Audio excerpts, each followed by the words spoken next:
Hi, this is Karen Flaherty from Living by Human Design, and this is a series of informational videos about human design. Another question I get is, what is a manifestor? So the manifestor is one of the 5 energy types in human design, and the manifestor is unique among them because it's only 8 or 9% of the population. Manifestors are really here to initiate things. They're the only type that can have an idea in their head and just go out and do it. They're the true Nike, just do it people. The rest of us are not.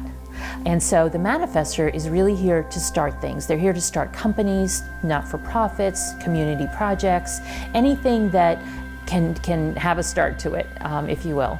So it's about having the idea in their head and then just going out and doing it. They're like the white ball on the pool table that everybody else hits into, or that they hit into everybody else.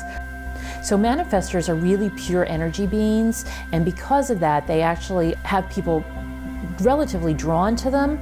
On the other hand, they can be a little rough around the edges sometimes and can be a little hard to get to know and get close to. They have their own agenda. They've got a lot of things going on in their mind all the time. They're almost like the train going down the tracks, and they're just like speeding down the tracks, and they're not stopping at any stations to let anybody on. They've got loads of ideas in their head going on all the time, and they really don't want to share that with people because not to sound arrogant, but basically they don't think anybody else can keep up with them. And for the most part, that's true. So they really have a lot going on. And just for example, some manifestors are George W. Bush, Al Gore, Al Pacino, Robert De Niro, but also Bruce Springsteen, Paul McCartney, and Saddam Hussein.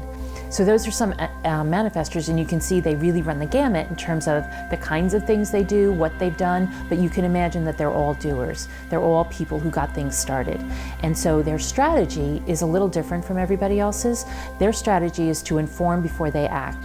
And so for them, because they're doing so many things, they're the only type that can actually have an idea in their head and just go out and do it. So their strategy literally is to let other people know what they're doing before they actually take an action. And by that we mean let people know who need to know. It's not about asking permission. It's not about getting approval. It's purely about letting them know so that they can either help them or get out of the way.